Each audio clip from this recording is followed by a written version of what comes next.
Hello everyone, it's a Sunday morning. तो मैं उठते ही करने लगी थी अपने स्कूल का काम। और मेरी किस्मत तो देखो, मैंने नोटबुक निकाली भी नहीं थी और लाइट चली गई। तो फिर मैं आ गई थी किचन में और यहाँ पे था चार्जिंग बल्ब।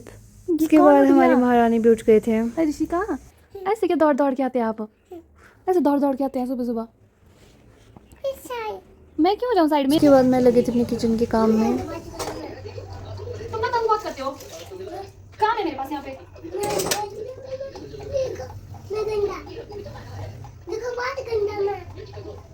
बहुत गंदा। खड़े जा पीछे।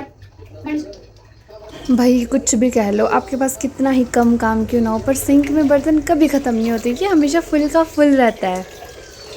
पूरे दिन में 2 घंटे तो सिंक के पास बर्तन धोने में ही चले जाते हैं। खैर, उसके बाद मैंने आटा गूंद दिया था और मैं बना रही थी आज करेले की सब्ज़ी। और मैंने करेले की सब्ज़ी भी काट दी। फिर मैं लगी थी तड़का लगाने।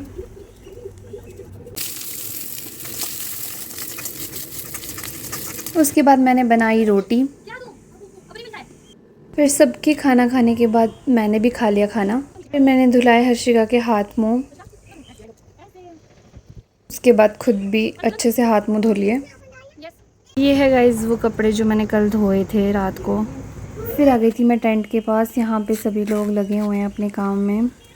सबको बहुत प्यास लग रही है, बहुत गर्मी लग रही है। आज सच में बहुत ज़्यादा खतरनाक धूप है। शक्ल तो बहुत थी ऐसी ठीक ठीक जैसी, पर आज कुछ ज़्यादा ही धूप है। फिर मैं दिख भी नहीं रही होंगी आपको। I know.